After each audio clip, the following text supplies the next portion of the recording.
Hello everyone and welcome to the second half of this special two-part video series here on Fulton's Music Reviews. If for some reason you can't see the title so far, I have been counting down the names and numbers as well as giving a little commentary on my personal top 50 list of albums. And in this second half I'm going to be counting down the numbers 25 to number 1. In case you weren't able to see the first video, in the beginning of that video gave a little disclaimer as well as some insider information on what my thought process was and what went into the making of this list. So if you're interested as to why I chose the albums I did, I would suggest checking out the beginning of that video because there is no way in hell I am repeating that again. But in any case, in that video I said that the first half of this top 50 list really wasn't ranked by any means, and that's true. But in the second half things are going to be a little bit different, especially from 20 to number 1. But as a whole, this list is my top 25 favorite albums of all time, all made before the year 2008. As I said in that first video, I'm one of those people who has to have an album age for at least 5 years to properly assess and call the album classic in my own right. But with all that aside, I'm going to waste no more time with this introduction and get right into numbers 25 to number 1.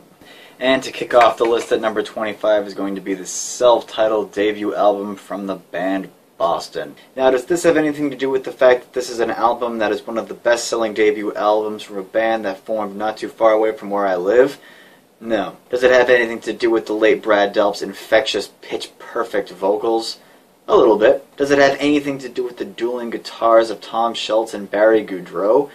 Getting warmer. Well, then what is it? Well, this is another one of those bands and another one of those albums that are among one of the very first things I can recall ever hearing when I was a young child. And if this album can still captivate my ears the same way that it did when it first entered my nearly virgin ears the first time I heard it, ears that at the time could not properly assess, critique, or even comprehend a single note of music, then that's saying something. There's a reason as to why this is one of the best-selling albums of all time. Because this is an album that is an absolute classic in every shape, way, and form of the word. This is one of those albums where it is absolutely impossible to pick out a weak track, because the songcraft on this album is just absolutely flawless. Not only are the lyrics on this album still relevant in this day and age, but the playing and the musicianship on this album is still unmatched even by today's standards. Believe it or not, it was the dueling guitars on this album that actually was the catalyst for me getting into a lot of the heavy metal music that I later grew to love, such as classic heavy metal bands like Maiden and Metallica, as well as a lot of European melodic death metal such as In Flames, Dark Tranquillity, Insomnium. You know, it's really weird the paths that certain albums take you on, and this album is absolutely no exception. For a debut record, the boys in Boston from Boston cooked us up an absolute masterpiece of an album that still has cultural relevance today, and an album that will absolutely never grow old for me. Number 24 is going to be Blink-182 with Enema of the State. Now, if there's going to be any album on this list that's going to cause people to scream in confusion or do a what double take, it's going to be this one. But please, before I begin talking about this album, just hear me out. Because all the difference in the world is made when you're talking about an album and a band that you literally grew up with, instead of having a sort of negative connotation associated with something from having not lived it or gone through it yourself. And I can honestly say that Enema of the State was an album that was, in a way, life-changing for me, or at the very least, eye-opening. Because this is an album that came out right before I entered middle school. And in the summer of 1999, what's my age again, all the small things flooded the MTV and radio airwaves. And when this album finally dropped, a 10-and-a-half-year-old me learned all about the topics of high school relationships, conspiracy theories, sex, STDs, partying, growing pains, suicide, dick jokes, the list goes on. Now I realize that these days something like that isn't exactly out of the ordinary, considering that 8-year-olds now have access to pornography if they so choose. But mind you, when Enema of the State came out, this was back in the days of dial-up internet. Yeah, remember that? Dial-up internet with parental controls. Now I am by no means blaming or pointing the finger at Blink-182 for corrupting my pristine palate of innocence at age 10, but it certainly opened my eyes to a lot of topics, although I really didn't understand what was being talked about a lot of the time. And when this album came out, I believe it was Noodles of the Offspring who told Tom DeLonge that they were going to be the next big thing. And if it wasn't for the lyrics that made this album the soundtrack to any adolescent's life, it was that at the time, and even still to this day, this album is one of the best pop-punk albums ever written. Not only was this one of the first pop-punk albums I ever owned, but it was one of the first items I ever got temporarily confiscated when I was in school for its risque and explicit cover art. Not to mention this is an album that I never get tired of throwing on, and an album that always brings me back to my teen years. Number 23 is going to be Lagwagon with Let's Talk About Feelings. Not really going to talk about my feelings, but I'm definitely going to talk about this album. This is another one of those classic gems that I discovered from the Tony Hawk games at the time. Again, Tony Hawk Pro Skater 2. Not only is this an album that I consider to be one of the most underrated punk rock releases of all time, but this is one of the first albums that made me realize that length is by no means any reason to call anything good or bad. This is a 12-track album that clocks in at around 25 minutes. And strangely enough, they still call it a full length. But in any case, the album's short length made this one of my most played albums of all time. Not to mention every single song on this album is utterly fantastic. Not only is the songcraft very well done, but Lagwagon are one of those punk rock bands with more technicality than most, which actually comes from the fact that they were originally a metal band when they started out. This is another album that I'll absolutely never get tired of, especially the fact that I can listen to it almost 2.5 times per hour. So, Lagwagon, Let's Talk About Feelings, number 23. Number 22 is going to be Pump Up the Volume by NoFX. Now, before I start talking about this album, I just want to ask a quick question. Does anyone out there still remember these babies? These Punk-O-Rama compilations that were put out by Epitaph Records in the mid-90s that spilled over to the early 2000s? Well, this is a compilation that they don't make anymore. I think they stopped after 10 or so. But back when I was still branching out in the world of punk rock when I was 11 or 12, I remember picking up these compilations and just being exposed to so many different types of bands, and one of those bands was NoFX, because I always remembered liking every NoFX song that appeared on these compilations every time I bought a new one. And I think it was on, it was on Punk-O-Rama number 5 that came out in the year 2000 that had the title track, Pump Up the Volume. So I realized, oh, I'm going to go check out that full-length album because I really loved that track. But when I went into the CD store, this is a CD store that doesn't even exist anymore, I can't even remember the name of it, to be honest. But when I went into the store to buy this, or at least to see if they even had it, the store policy at the time said that you had to be at least 13 years old and have a parent accompanying you in order to buy an album that has a parental advisory sticker on it. Now, to answer how I was able to get Enema of the State when I was a young kid, had a parent with me. But with this, I went and got it alone, and the clerk at the time, I remember it very vividly. After I found it, he said, "Are you really going to try to buy that? How old are you?" And I was obviously under the allowed age limit, but he let it slide anyway because it's one of the most interesting releases he ever saw a 11 or 12-year-old at the time try to buy. And I just couldn't figure out why until I figured that Valium is a prescription drug, and at the time I really didn't have any idea what NoFX were all about, and found out the album talks about vaginas and sex changes and drugs and all these crazy little things. But either way, Pump Up the Volume is an album full of just great melodic punk rock, fast, high energy, really dirty and raw sounding. But this is still one of my favorite punk rock albums, still my favorite NoFX album of all time, although I really wouldn't consider it their best. One of their best, I think. And an album that I'll always remember the time that I bought it.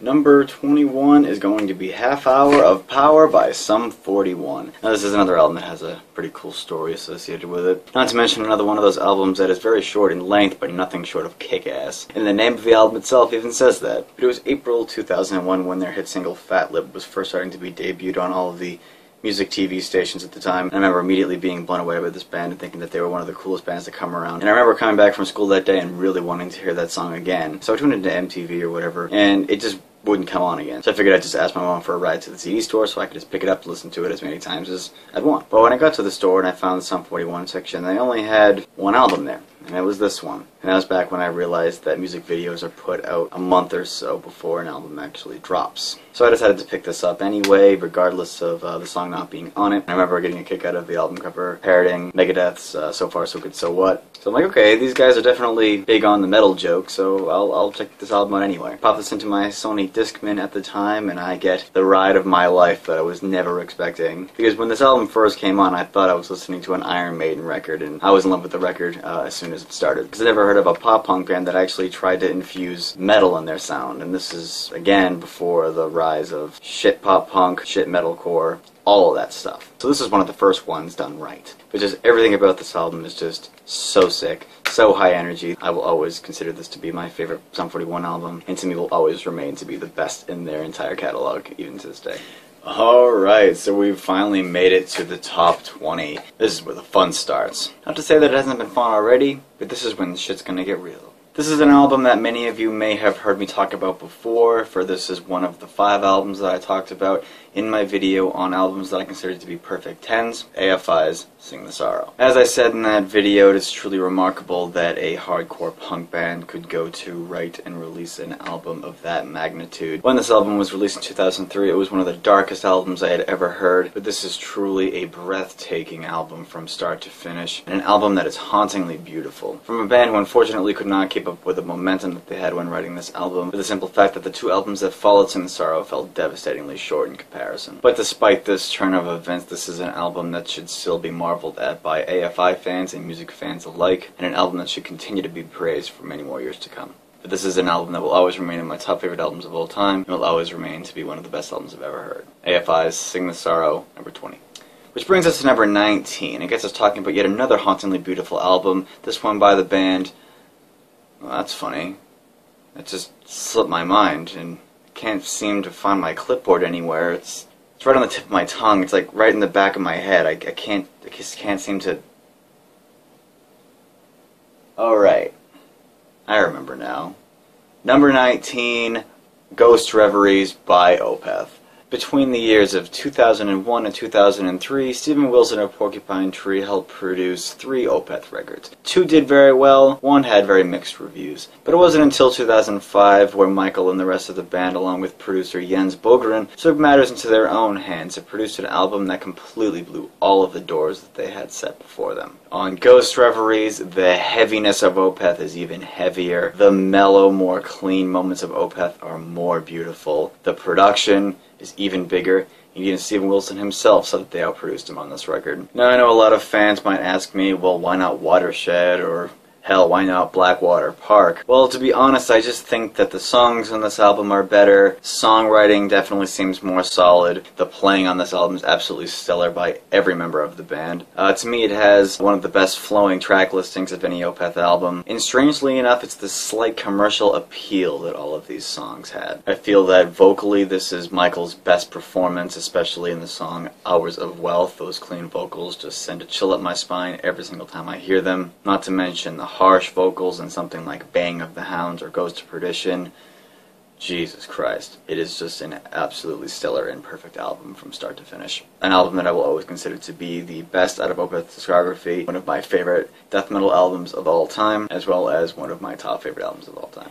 Number 18 is going to be The End Has Begun by 3. Now, this is another band that I discovered through MySpace. This one was back in 2006, but it wasn't until I bought tickets to see them in 2007 when they were opening for Porcupine Tree when I really started to get into this band. Because at the time, they were one of the most original sounding bands I had heard in a long time, and still to this day, I consider them to be one of the most original sounding bands of the last 20 years. If it wasn't the unique and dynamic vocal stylings of Joey Eppert, it was his guitar playing, which still to this day amazes me for his mixture of funk and flamenco guitar techniques. It's just mind-blowing, actually. But it's also the difficulty of grouping 3 into any specific musical genre that make them so fun to listen to as well. Because they are just a perfect mixture of funk rock, blues rock, alternative rock, progressive rock, and as of late some metal influence. This is all sort of wrapped up in this sort of Middle Eastern element as well. And although The End Has Begun isn't 100% new material from the band, for it contains a couple of tracks that were originally Joey Eppert's solo tracks, I still consider this to be the quintessential 3 release. And I'll never forget the first time I heard the opening tracks. I needed a new pair of pants after I first heard those. And have since then been lucky enough to get one of my copies of this album signed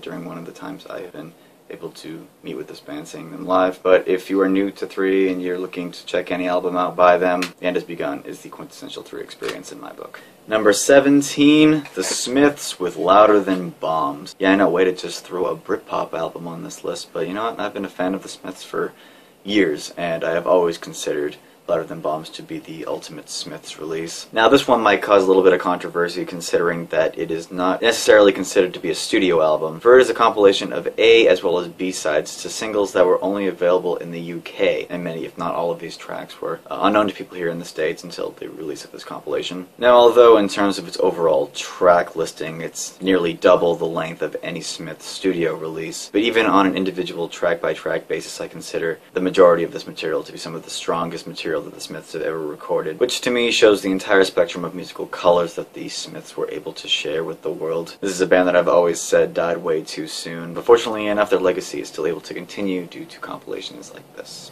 Number 16, Steve Vai with Passion and Warfare. As the idea of the neoclassical guitar shredder was starting to die off at the end of the 80s, in 1990 Steve Vai released Passion and Warfare, which continued to pave the road that he began in 1984 with the release of his first solo album, Flexible, which established him as one of the most experimental, one of the most unique, and one of the most innovative guitar players that this world has ever seen. But the thing about virtuosos and just technical players in general is that at the end of the day, the playing is great, but no one's going to remember you if the songs aren't good. But not only is Passion and Warfare packed chock full of incredible guitar work, but this album also contains a laundry list of classic hits, songs that are still respected and talked about even to this day. Liberty, Blue Powder, Audience is Listening, For the Love of God, the list goes on. And although Steve really hasn't had a low point in his entire career, Passion and Warfare is always going to be considered his magnum opus. Not to say that the subsequent albums were by any means bad, but Passion and Warfare just had that laundry list of great tunes. Not only is Passion and Warfare still one of those albums that is dissected and studied by guitar players and musicians all around the world, but it's just one of those albums that has great playing as well as great songwriting. If you're going to make it anywhere playing guitar in the music business,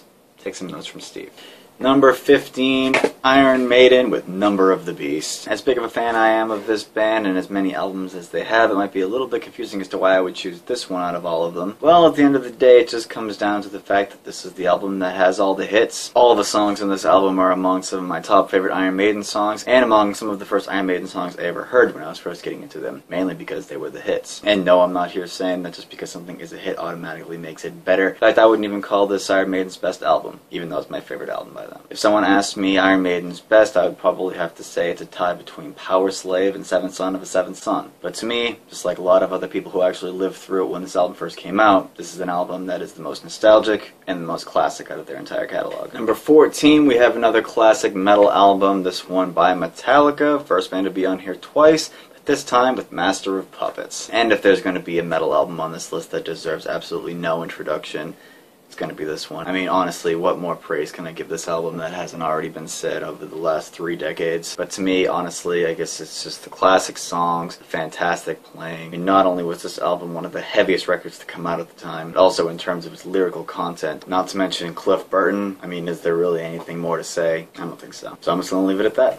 Number 13 is going to be Porcupine Tree with In Absentia. This was not only the first Porcupine Tree release I ever heard, but it was also the first release that established Steven Wilson as one of my favorite people on planet Earth, aside from being just a musician and a producer. And I remember the first time I heard it, I was really blown away because I had never heard something so unique before, especially since it was a blend of 2 musical styles that I never thought that I would see sort of mesh together. The first being English alternative rock, such as bands like Radiohead, and the second being modern American progressive metal, such as Tool. So not only did it have this poppy, uplifting acoustic side, but it had this really harsh and aggressive side. So this album definitely had a lot of attitude, but it had a lot of emotion and beauty as well. Not only is the production on this album fantastic, but every single song on this album is just superb in the way that they were written and executed. I mean, come on. Blackest Eyes, Trains, Need I Say More? This is an album that I listened to constantly after I first discovered this album in Porcupine Tree, and an album that I still spin quite regularly. So this is one of those albums that has a pretty big chance of being in my CD player if you ever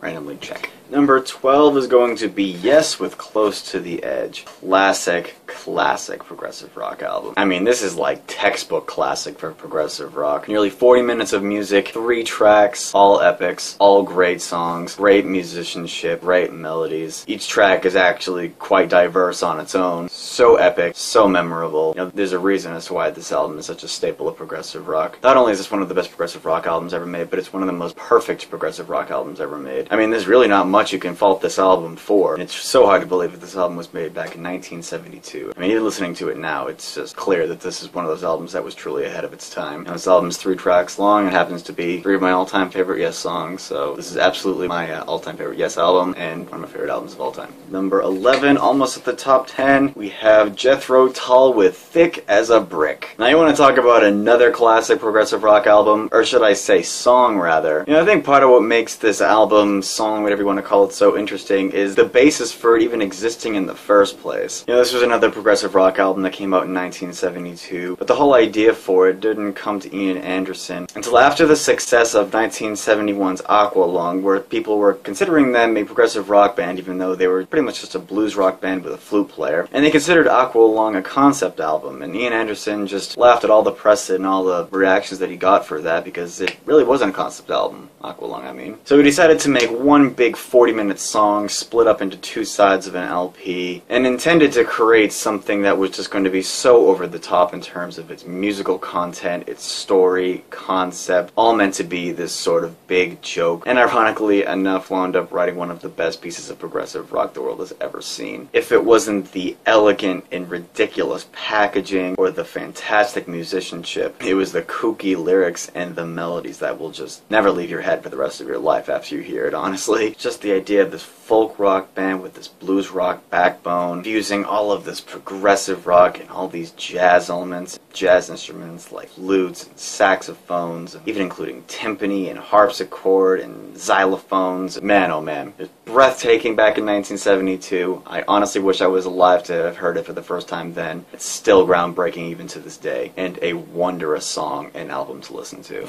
And kicking off the list at number 10 is Dream Theater with Images and Words. You know, and although this album had some production problems, you know, the infamous cutoff at the end of Pull Me Under, the triggered snare drum that even Mike Portnoy still says to this day that he hates the sound of, there's no denying that this is one of the most memorable in all of Dream Theater's catalog, as well as one of the best and most important albums in all of progressive metal. You know, with standout tracks like Pull Me Under, Surrounded, Metropolis, Under a Glass Moon, Learning to Live. I mean, the list is like almost the entire album. And amazingly enough, I was able to get my copy of this signed by John Petrucci and James LaBrie themselves. You know, it was huge when this first hit, and it's still a classic now. So, Dream Theater, Images and Words, number 10. Number 9, Ozzy Osbourne, Blizzard of Oz. Now this is another one of those albums that goes back to my early childhood and is among one of the first albums that I can remember hearing. But I think how I discovered this album is an even more interesting story. So once the concept of music was sort of understood in my mind, I sort of just became obsessed with the idea of it. So at that point I just kind of went nuts, tearing apart all of my parents' closets and going through their music collection once I realized what CDs and tapes and records actually were. And I found something that still to this day, I still just can't get over this. Remember these bootleg cassette tapes that people were able to make? I remember finding this and seeing the name Blizzard of Oz. I said, oh, that's kind of a cool name. And, I'd be curious to see if this even still works. But I remember popping this in, and the first thing I heard on here was the guitar solo in the middle, D, and just being like, wow, this is so not what I expected this to sound like. So I rewound it to the beginning, and, you know, lo and behold, it was one of the first metal albums I got into. In fact, yeah, this was the first metal album I ever heard. I'm proud of this. And, of course, I graduated and upgraded to the, you know, remastered CD version. But really, everything about this album is just phenomenal. You know, it was Ozzy's first debut album as a solo artist, and one of the few recordings featuring Randy Rhoads, who unfortunately passed just a few years after making this album, whose performance on this album is just, well, to be honest, a lot of people listen to this album just to hear him play, so, I mean, that says enough. This is an album that was ahead of its time. Every single song on this album is just a classic. Ozzy Osbourne, Blizzard of Oz, number 9. Number 8 is going to be The Offspring with Americana. Many of you may have heard me talk about this album when I was reviewing their latest album, Days Go By, but this was the first album I ever owned, and I got this for my 9th birthday, and I'll never forget the first time I heard it. I mean, this is by no means one of the best albums ever made, in my opinion, but it's still a pretty cool album to call your first one. I mean, this is definitely not something that a 9-year-old should have been listening to, especially back in the year 1998. I mean, there's so much I could say about this album, but really, this is sort of the album that got me into punk in the first place. I mean, this was even before Enema of the State. To me, this album will always be one of my top favorites. I'll always have that nostalgia for it being my first one, but I don't know, I'll always love this band. I'll always love this album. Offspring's Americana, number 8. Number 7 is going to be Joe Satriani with Surfing with the Alien. In fact, this is another one of those albums that were among one of the first I ever owned, but I think this album wins the medal for my most owned album of all time, because I actually own 3 copies of this album, all from, you know, different years. This was the original copy, and seriously, this album is lucky that it still even plays at all. I mean, you probably can't see this, but this is just loved. It's loved to shit. But I'll say the same thing about this album that I said about the Steve Vai record. If you're gonna make it big in the instrumental guitar world, you gotta write great songs. And Satriani taught Steve Vai, and Joe Satriani, great guitar player, wrote great songs. I mean, every single song on this album is just a classic, and the commentaries on these tracks are just absolutely incredible to read. You know, getting to see some of the old notes that he made for the writing some of these tracks, and just all the histories and the meanings behind the songs. I mean, this is why it's important to buy the physical copies, folks. In my opinion, this is one of the most important guitar albums of all time, and definitely one of the most innovative. I mean, still to this day, the collection of songs on this album is just otherworldly. I'm still convinced that Joe Satriani is an alien. Number 6, Eric Johnson with Via Musicom. Now, this is an album that goes hand in hand with Joe Satriani Surfing with the Alien, but I think that the story behind Via Musicom is a little bit more interesting. So when I was still trying to get my head around the whole concept of music, it was really hard for me to sort of understand the fact that music was generated from individual things. And at that time I had no idea what a guitar was. I didn't understand any of that stuff. But it was when I first heard Cliffs of Dover that not only stuck with me and blew me away from a musical standpoint, but it was one of the only times in my life where I completely stood still and I said, "What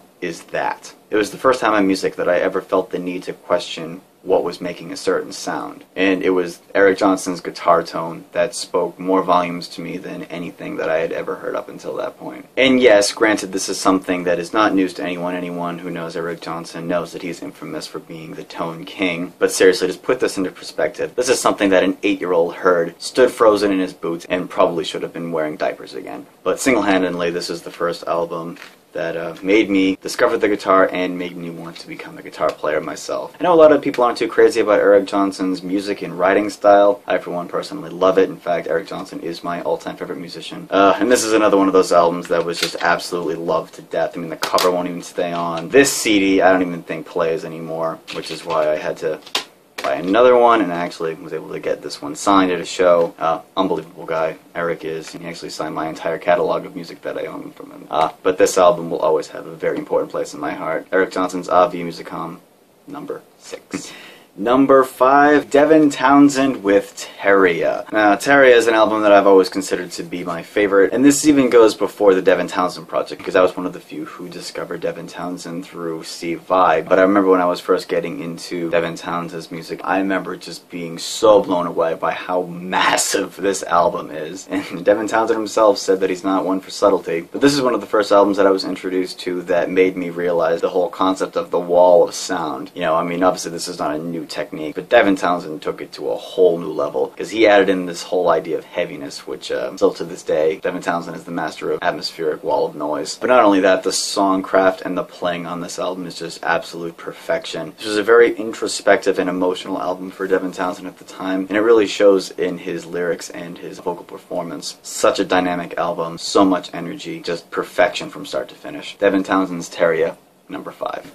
Number 4, Between the Buried and Me with Colors. I don't know what's better about this album, how it blew me away the first time I heard it, or the fact that this made my first year of college just utterly incredible. Because I'll never forget the day that I was first introduced to this album. It was in September of 2007 when this album came out, but it was also September of 2007 when I first moved into college. And I was 3 weeks late on the waiting list, and when I was finally, getting to move in 3 weeks later, this was among one of the first things that I ever heard coming through my neighbor's dorm room next door to me. Now, me and him had talked before, but it wasn't until I heard the sound permeating through the wall that I instantly ran into his room and said, "What is this?" And he told me it was Between the Buried and Me's new album that had just come out. And I had heard of Between the Buried and Me before, but when I heard this, I mean, not only was it some of the most incredible progressive metal I had ever heard, but when he told me how young they were, it just made it all the more impressive. And not only did this album completely blow me away the first time, it is just an absolute masterpiece of a record, establishing themselves as one of the best progressive metal bands around today, as well as one of my new favorite bands. There is just not a single flaw on this album. I mean, the sticker on it alone will tell you. I was actually lucky enough to get this signed by Dan Briggs recently, so that only makes this even more special to me. Between the Buried and Me, Colors, number 4. And number 3, it's going to be Porcupine Tree, second band to be on here twice, this time with Fear of a Blank Planet. So after In Absentia basically just got me obsessed with Steven Wilson and the entirety of Porcupine Tree in general, a lot of hype was created for the release of Favorite Blank Planet in 2007. In fact, the band themselves did something that I haven't heard of too many bands doing, and what they did was actually play the entire album live before the album was even released. I know that live performance definitely blew a lot of people away and definitely got people very curious to hear the final product, and still to this day I consider this to be the best Porcupine Tree has ever done. I remember when this came out, I was just so blown away by it, not just by the music but also the concept behind this record as well. But basically this is Steven's commentary about the current state of events, especially around the teenage youth. To me the concept is just phenomenal. I mean, I don't know if it's because I'm a part of this generation. You know, obviously I'm not one of the examples that Steven described in the album, but this is something that I've definitely seen. You know, even though a lot of Steven's personality and a lot of his like personal beliefs were kind of ingrained into this story a little bit, definitely the whole idea of just dismissiveness in this day and age is definitely true. So not only did this blow me away musically, but it definitely opened up my eyes to a lot of the dangers of modern culture at this point. And I was actually lucky enough to get my copy of this album signed by every member of the band, including John Wesley, so that was really awesome. Phenomenal record, phenomenal band. Porcupine Tree's Favorite Blank Planet, number 3. Number 2, Dream Theater. Third band to be on here twice. What the hell's going on here? And twice within a top 10. But this one is going to be Metropolis Part 2, Scenes from a Memory. This is an album that goes hand in hand with me along with Images and Words. Not just for the fact that this entire album is a part 2 to the song Metropolis that is found on Images and Words, but also because those were the first 2 Dream Theater albums that I was able to get into. And I consider this album to be Dream Theater's magnum opus, which seems to be a very common association with this album, even among other critics. You know, a progressive metal concept album about a love affair murder mystery that was solved through hypnosis. Who would have thunk? But it's not just the concept that makes this album so amazing. Not only is the playing just absolutely stellar, but the songcraft and just the layout of this album, how they broke it up, how it's arranged, just so many memorable moments. Each song even having its own unique identity. You know, this album at the time was sort of a do-or-die moment in Dream Theater's career, and they just put everything they had into the making of this album, and it really shows. The concept, the music, right down to the melodies, just so intricately arranged and put together. Just a phenomenal album from start to finish. And it was basically single-handedly because of this album that established Dream Theater as my second favorite band of all time as well. So, number 2 favorite album, number 2 favorite band, Dream Theater, Metropolis Part 2, Scenes from Memory. Well, it's finally that time at last, and if you've stuck with me this whole time, I cannot thank you enough. And although this might not be a surprise to many people considering what it is, but at the same time this might actually piss a lot of people off too. So, without further ado, my top favorite album of all time is... Alright, I lied a little bit. I actually have 2. Now, before I start to irritate a lot of people's minds, don't worry, it's actually quite understandable, because in reality it's kind of 2 sides of the same coin, really. But it's definitely 2 albums that have been my top picks for as long as I can remember. But, however, these releases are by the same band, and they're actually 2 albums that were released consecutively, one after the other. Without further ado, top favorite albums of all time are Permanent Waves and Moving Pictures by Rush. For those who saw that from a mile away, I commend you. But seriously, these 2 albums are just inseparable to me. Not only are these albums just absolutely perfect to me, but they're actually collectively the best sounding music that I've ever heard. So in a way, these albums were life-changing to me on their own, just of how the music affected me in general. In fact, Rush is the band who single-handedly got me into being a progressive rock fan. But at the end of the day, Rush is always going to be my favorite band of all time. They've been my favorite band of all time for longer than I can remember. And I can remember the first time I ever heard Moving Pictures, it just completely changed my life. And it's not really a debate that Moving Pictures is one of the best albums ever made, but as far as Permanent Waves goes, I feel like that's one of the most underrated gems in all of Rush's discography. And at that time, in 1979, it really just showed where Rush was going to go. And it was basically the precursor to Moving Pictures in my book. But the music, especially the music on Permanent Waves, is just the best music I've ever heard by any band. It's just everything that I want to hear. Those 2 albums, especially Permanent Waves, were hugely inspirational to me, especially in guitar playing and